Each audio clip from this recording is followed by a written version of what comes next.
आदिल नजम साहब, Chinese visit Trump साहब का आप क्या एंटिसिपेट करते हैं आउटकम्स?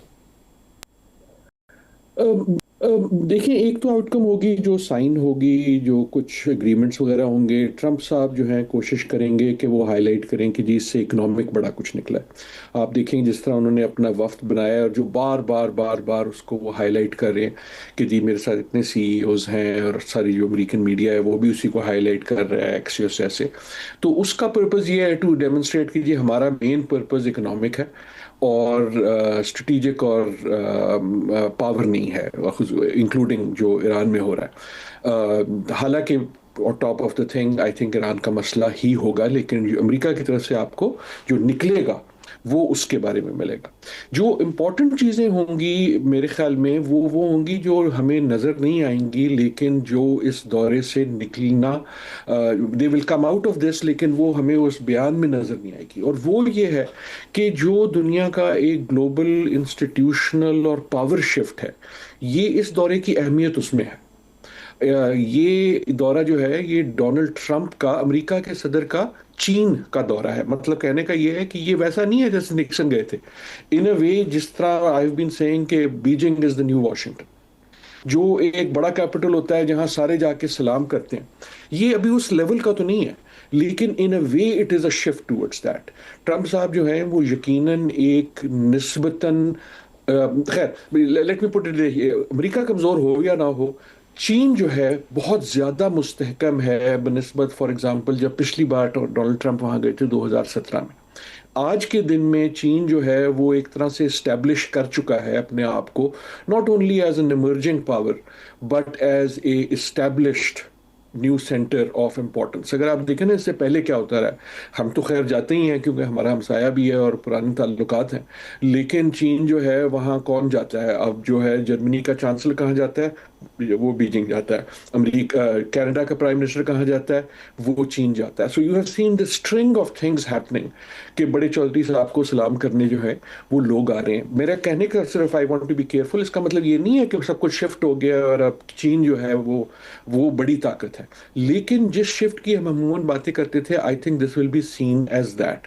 आखिरी चीज सिर्फ ये कि जो चीजें नहीं गुफ्तगू होंगी, they may be a very big thing. For example, मेरा नहीं ख्याल कि आपको ताइवान के बारे में कोई बहुत ज्यादा चीज नजर आएगी।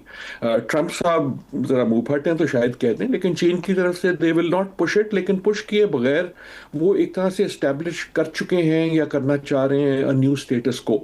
वो एक तरह से रीजन में ऑलरेडी हो गया है। So those are the undercurrent things. आपको नजर आएगा a lot of economic talk, लेकिन बिहाइंड दिस इस दौरे का पर्पस जो है और इसका जो इम्पोर्टेंस है वो जियो स्ट्रेटिजिक पावर के बारे में है, वो उस ग्लोबल शिफ्ट के बारे में है जो कई लिहाज से ईरान से भी बहुत बड़ा है, जो एक पूरा ग्लोबल शिफ्ट हो रहा है। उसमें टैरिफ्स भी आ सही। जाते हैं, उसमें रेयर अर्थ भी आ जाती है, ये सारी चीज़ें वो हैं जिनकी गुफ्तगू होगी। लेकिन what you are really seeing is a major global shift जो कुछ अरसे से हो रहा था और एक तरह से नागुजीर था, लेकिन उसकी एक ये अलामत बन जाता है।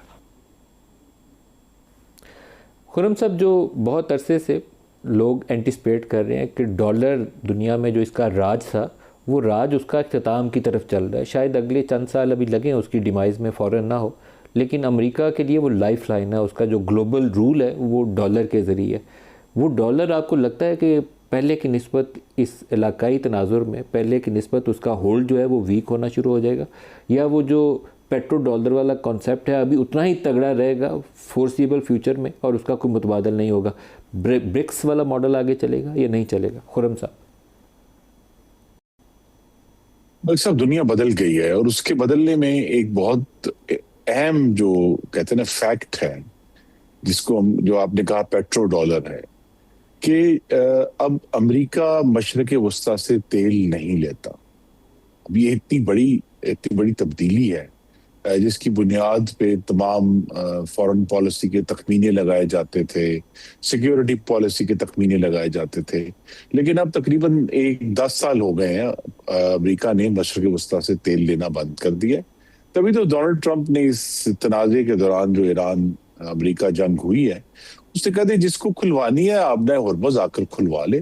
इसका मतलब है कि अमेरिका उसको खुलवाने के लिए या और खुलवाने के बाद खोल कर रखने के लिए अपने इन्हीं अस्करी और इंसानी वसाइल इस्तेमाल करने के लिए तैयार नहीं है, आज भी तैयार नहीं है। अब ये एक शिफ्ट है।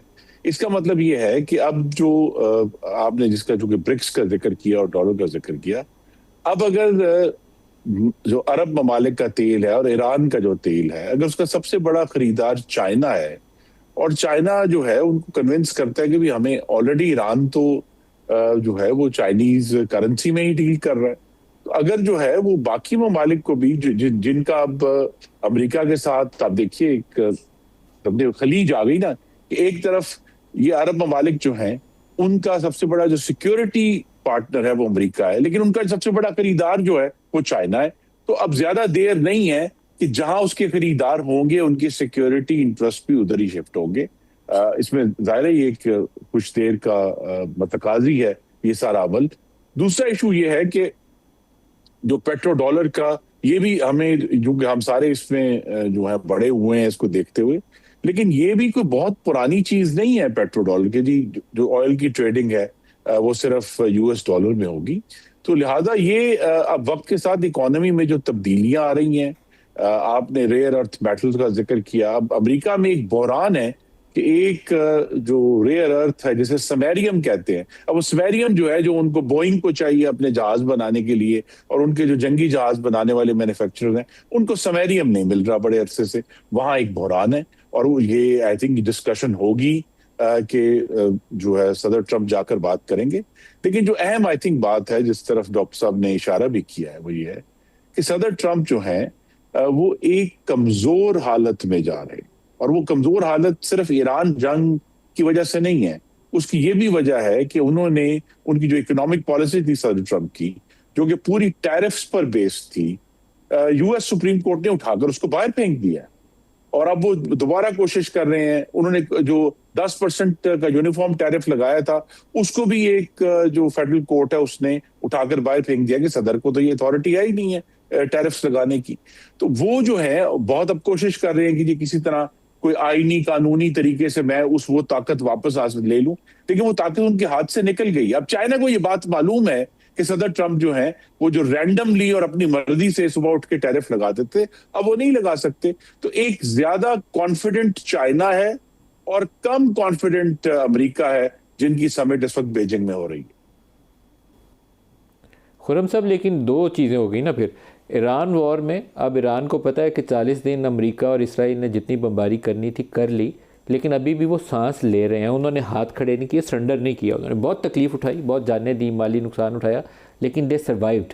इसी तरीके से चाइना को पता है कि टैरिफ वॉर्स में जो कुछ ट्रम्प कर सकते थे कर लिया, चाइना भी उससे गुजर गया। अब ये पोस्ट ईरान वॉर, ये इलाका, इसकी सूरत क्या बनेगी? अमेरिका पीछे की तरफ जा रहा है और चाइना ऊपर की तरफ आ रहा है, या अभी ये स्टेटस को चलेगा भी?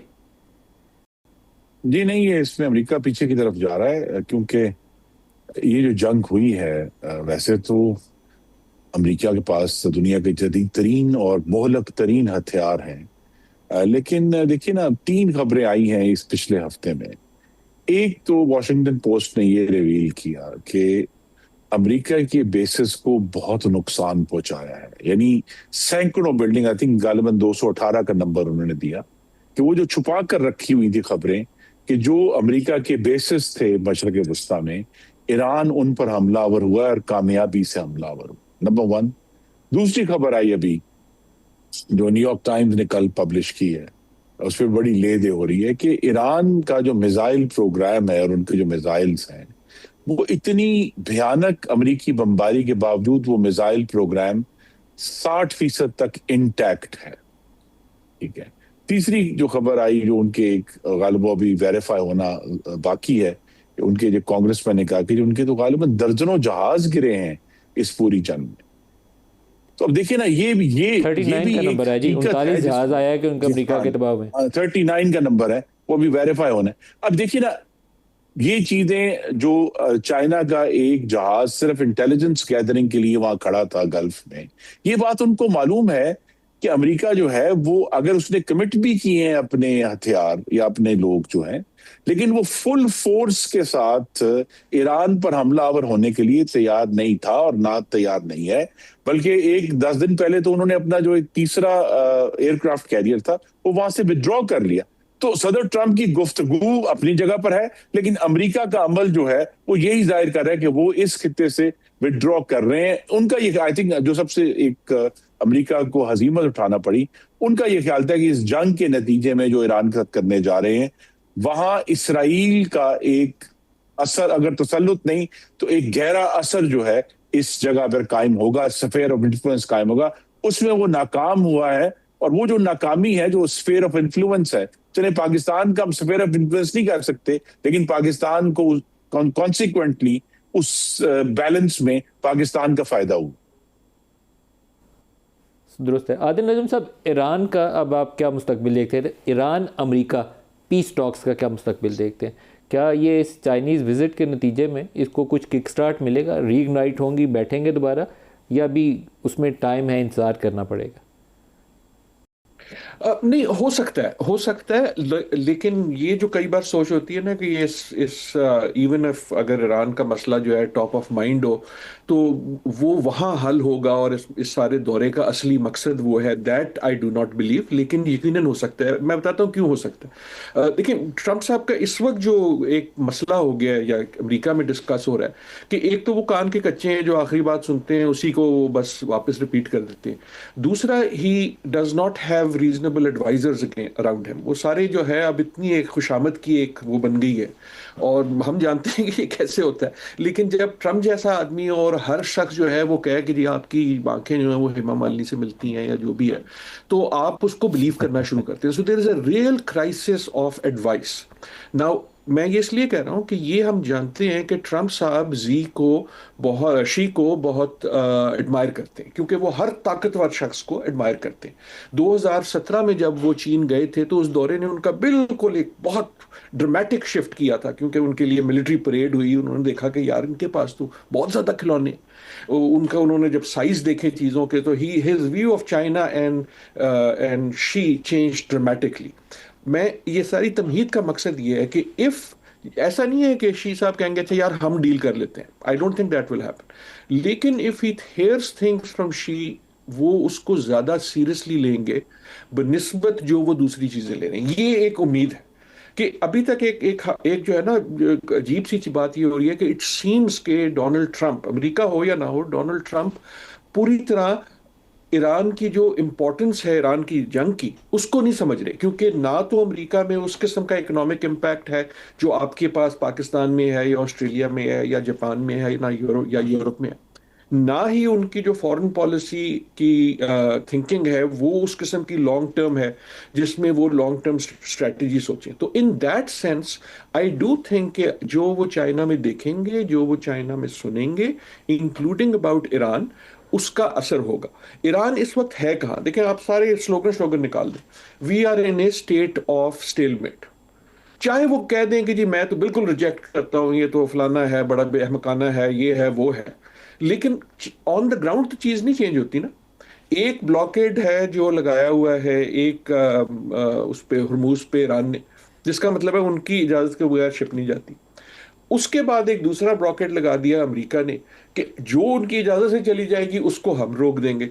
ये सी है ना। सो इन अ वे दोनों जो हैं वो ब्लॉकेट हटाने की ताकत नहीं रखते, लेकिन एक तरह से उन्होंने उसको स्टेलमेट कर दिया। उस स्टेलमेट की कीमत जो है वो बाकी दुनिया दे रही है इन इन इन द इकोनॉमिक इम्प्लीकेशंस वगैरह।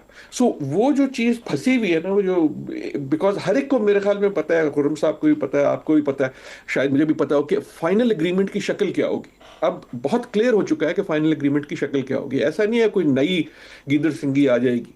मसला ये है कि इसकी पॉलिटिक्स कैसे मूव होती है कि डोनाल्ड ट्रंप जो है वो अपना अपना ही स्टेप्स बैक अ बिट। और स्टेप्स बैक का मतलब ये नहीं है कि वो हार मान ले। स्टेप बैक का मतलब सिर्फ ये है कि वो जिस किस्म की तस्हीक करते हैं ईरान की, और उनसे जो सरेंडर किस्म की चीज मानते हैं जो ईरान देने को तैयार नहीं है, उससे वो पीछे हट गए। So that I do think can happen with China. China के हवाले से एक मुझे इजाजत दीजिए, बहुत सारा तबसरा ये हो रहा है कि जिस तरह चाइना को बहुत ज्यादा इंटरेस्ट है, खुसूसन अमेरिकन प्रेस और ट्विटर ट्विटर पे आपको सिर्फ अमेरिकन ही मिलती है, तो वो एक नैरेटिव बिल्डिंग हो रही है कि एज इफ चाइना जो है ना बहुत ज़्यादा डिपेंडेंट है ईरान पे। दैट इट इज़ ट्रू कि China is the biggest importer of oil in the world. It is true कि चाइना जो है वो ईरान का ऑयल लेता है, लेकिन इट इज़ ऑल्सो ट्रू कि दुनिया में जो सबसे बड़ा ऑयल के रिजर्व्स हैं, रिजर्व्स मीनिंग जो इमीडिएट रिजर्व्स हैं जमीन के अंदर नहीं, वो चाइना के पास है। इट इज ऑल्सो ट्रू कि चाइना का एनर्जी इंफ्रास्ट्रक्चर बहुत अरसे से उन्होंने चेंज कर दिया। हम जब अजीब अजीब बातें कर रहे थे, वो बहुत पहले से रिन्यूएबल उनकी एक is a very significant part, hydro is a very significant part. तो ऐसी डिपेंडेंस नहीं है जो उनकी ईरान पे डिपेंडेंस, जिसको हम डिपेंडेंस सुनते हैं अमेरिका से, वो एक तरह से स्ट्रैटेजी है। वो ये नहीं है कि वो ईरान से तेल इसलिए लेते हैं कि वो चीप है, वो इसलिए है कि यूएस की जो सैंक्शंस हैं चीन उसको डिफाई करता रहा है। ये आज की बात नहीं है, चीन उसको डिफाई करता रहा है। और चीन ने अभी भी कह दिया है कि मेरे ख्याल में तुम्हारा जो ये देव मेड इट क्लियर कि जो ब्लॉकेड है वो उसको नहीं मानते। तो ये सारी चीजें बात जरूर होंगी, लेकिन it is not as if the primary purpose of the negotiations is कि ईरान का हल निकले। आई डू होप कि डोनाल्ड ट्रंप साहब जब तक वापस आए तो his view on Iran has changed, because जो चीजें वो सुनेंगे और देखेंगे चीन में। अच्छा खुरम साहब, जो ईरानियन मसला है, बहुत से नाकदीन पिछले 15 रोज़ से सारा चाइनीज़ विज़िट के साथ जोड़ रहे थे कि इस विज़िट के आगे पीछे इस मसले को हल होना चाहिए। अब वो विज़िट शुरू हो गया, 3 दिनों में 15 तो मुकम्मल भी हो जाएगा। आपकी अपनी क्या एक्सपेक्टेशन है? क्या दोबारा इस्लामाबाद में बैठक सज रही है? क्या ईरान जो है न्यूक्लियर के ऊपर कंसीड करना पड़ेगा ईरान को, जैसे ट्रंप को बाकी इश्यूज से पीछे हटना पड़ेगा, सैंक्शंस हटानी पड़ेंगी, एसेट्स उनके अनफ्रीज करने पड़ेंगे, तो न्यूक्लियर के ऊपर ईरान को भी पीछे हटना पड़ेगा? आपकी क्या एक्सपेक्टेशन है? जी, मेरी तो तवक्को है कि इस्लामाबाद में एक और राउंड होगा, क्योंकि उसके बगैर मामलात उस तरफ एक मुस्तकिल हल की तरफ नहीं जाएंगे। और उसके बावजूद भी ज़ाहिर इशू रहेगा कि क्या जो चीन का पोस्चर है इस वक्त कि वो पाकिस्तान के पीछे खड़ा होके इस प्रोसेस को सपोर्ट करे, वो खुद आगे आने के लिए या कोई रिसोर्सेज कमिट करने के लिए बराह रास्त तैयार नहीं है।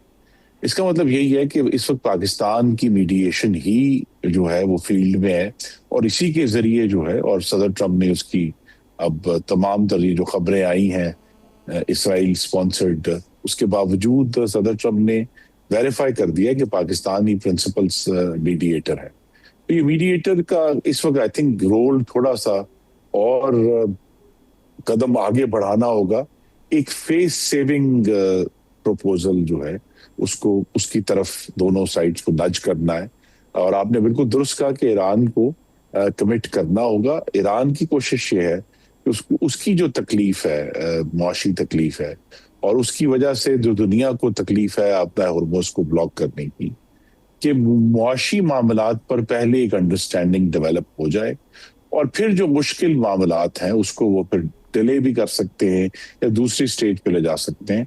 अमेरिका ये चाहता है कि हर चीज वन गो में होगी, और जहां हमें ये मालूम है कि अमेरिका की जो ओवरऑल स्ट्रेटेजिक पोजीशन है वो इतनी मजबूत नहीं है इन मुज़ाकरात में, लेकिन ईरान भी मेरे क़यास में अपना जो कहते हैं ना ओवर प्लेइंग देयर हैंड, उनकी भी पोजीशन जो है वो उतनी ज्यादा मजबूत नहीं है जितनी वो समझ रहे हैं। तो ईरान को भी इस पे जरूर गौर करना है कि उन्होंने किस तरह इस सारे मामले से निकलना है और अपने मुल्क में इस खित्ते में अमन लेकर आना है और अपने मुल्क की जो मईशत है उसको नॉर्मलाइज करना है। बाकी मुस्तकबिल तो बहुत तवील एक गेम है जो सारे लोग खेलेंगे, और अभी मालूम नहीं है कि चीन जो है किस हद तक अपनी पावर प्रोजेक्शन दुनिया में शुरू करेगा, क्योंकि चीन सवाए साउथ चाइना सी के और कहीं अपनी अस्करी ताकत जो है उसको प्रोजेक्ट नहीं करता। तो चीन का जो पोस्चर है आने वाले सालों में वो एक अननोन इस वक्त क्वांटिटी है। तो इसलिए ये इस्लामाबाद में ही एक नशिस्त होगी, मुझे मेरी तवक्को है। अब बहुत ज्यादा देर नहीं है।